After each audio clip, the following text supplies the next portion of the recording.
पुंछ में traffic SSP साहब ने एक मीटिंग ली है, जिसमें तमाम सब यूनियन के जो भी यूनियन के प्रेसिडेंट थे उनको सब यहाँ डाक बंगलों में मीटिंग में बुलाया था। हमें पूरी उम्मीद है कि ये बहुत अच्छे इंसान, अच्छे ऑफिसर हैं। जो लोगों की डिमांड है ये उन पे पूरा जो लोगों ने डिमांड रखी है ये पूरा उन पे कार्रवाई करेंगे। हमारी यही कहना चाहते हैं कि जो भी लोगों की डिमांड है ये पूरी होनी चाहिए। क्यों ले आई क्या हो रहा है? इसलिए आपके क्लास बचपन में बैठे रहे हो तो एडमिनिस्ट्रेशन चलाने में एक बहुत बड़ा रोल होता है, वो ट्रैफिक का बहुत बड़ा, चाहे वो पुंछ के एक छोटे से गांव की बात हो या बड़ी बड़ी सिटी की बात हो। आज बंदा कहता था सड़क क्या नाम है जैसे गुलशन रोड में हम कभी फोन करके किसी को 800 की 500 करवाते हैं, 1000 का 300 ऐसे करते हैं कि, लेकिन जो एक बार जिसकी टोल लग जाती है ना, वो बंदा ट्रैफिक वो गाड़ी रोड के ऊपर नहीं लगाए, उसको पता है जी मेरा बम्पर गया, फ्रंट गया या बैक गया, मेरी ब्रेक के बुशेस गए, उसकी गाड़ी, और वो बोल नहीं सकता है।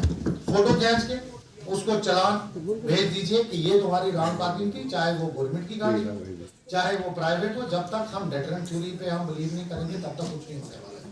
चाहे वो गाँव डोगरी हो, बनपत हो, सलीम खाली साहब का एरिया, तो चाहे वो सिटी का हो, जहां पे भी रॉन्ग पार्किंग है, हमारे ट्रैफिक के अमले को थोड़ा स्ट्रांग होना पड़ेगा।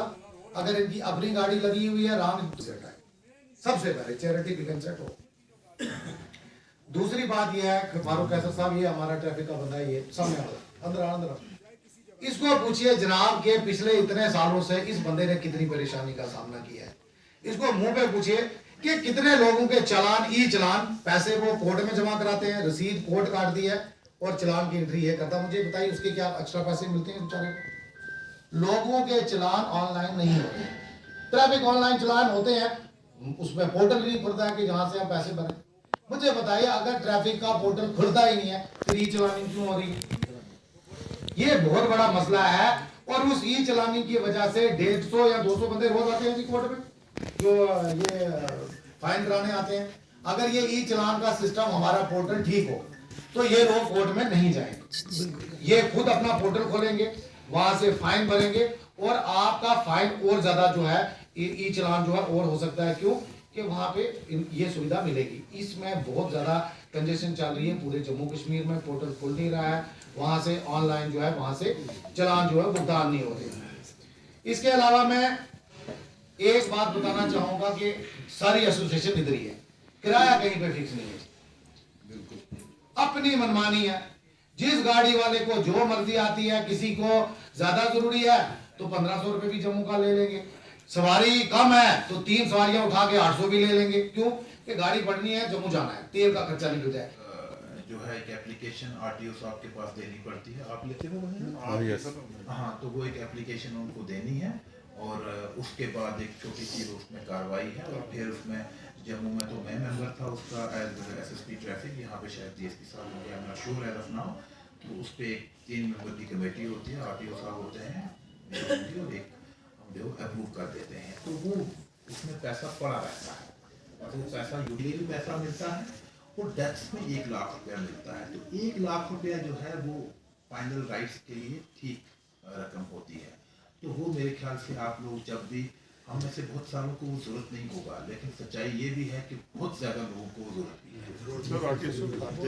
हाँ, तो फाइनल राइट्स जो हैं, बहुत सारे लोग उस टाइम एक तो जज्बाती तौर पे दुखी होते हैं कि लॉस हो गया, और दूसरा दुख ये होता है कि अब इनकम मैनेज करना है, वो कैसे है। तो उसके लिए प्लीज आप अपने लोगों में जहाँ जहाँ आपकी बात हो ये बात करें, लोगों में ये एक अवेयरनेस ताकि रहे। और जब ज़्यादा दुखी है लेकिन जो उसका पड़ोसी है, उसका भाई है, उसका कोई रिश्तेदार है, कम से कम वो एक एप्लीकेशन वाली चीज़ से साइन करवा के मूव कर ले ताकि उसमें पेमेंट उसको हो सके। वो जो एक फाइनल राइट्स हैं वो जो है वो हम कर पाए। उसके साथ साथ दूसरा मॉडिफाइड गाड़ियों का एक इशू जो था वो हमारे पास आता है। बहुत सारे लोग इसको समझते हैं कि ये जो है ये एक सिर्फ एक मॉडिफिकेशन जो है वो एक शायद कॉस्मेटिक सी एक्सरसाइज है जो ट्रैफिक पुलिस करती है और ये एक पॉपुलिस्ट काइंड ऑफ उनका एक वो है। और वजह से वो उससे कोई लोगों को कोई फ़र्क ऐसा नहीं पड़ता। बट उसमें मैं जब हम लोगों ने जम्मू में ये स्टार्ट किया तो हमने बहुत सारी जो मॉडिफाइड जो गाड़ियाँ थी उनको हमने सीज़ करना शुरू किया, उनके खिलाफ कार्रवाई की आई थी कि एक हफ्ते में शायद 170 गाड़ियाँ हमने जो है पकड़ी। तो बहुत सारे लोग हमारे पास आते थे और वो कहते थे कि जनाब क्या फ़र्क पड़ जाता है अगर गाड़ी के 2 इंच या 3 इंच टायर जो है वो बड़े हैं, क्या होता है उससे? आप बताने दीजिए, शौक का बच्चा शौक करता है, वो अच्छे लगते हैं, गाड़ी में नजर आते हैं। तो फिर उसमें हम उनको कहते थे कि 2 इंच 3 इंच 2.5 इंच 1.5 इंच जो है ये शायद आपको खड़ी गाड़ी में उस टायर से कोई फ़र्क ना पड़ता हो, लेकिन सच्चाई ये है कि उस गाड़ी को तैयार करने में, उसके डिज़ाइन को बनाने में, उसको फाइनल अप्रूवल देने में जो ये कंपनीज हैं ये बिलियंस ऑफ डॉलर्स खर्चती हैं, तब जाके डिज़ाइन अप्रूव होता है, जिसमें बहुत बड़े बड़े जो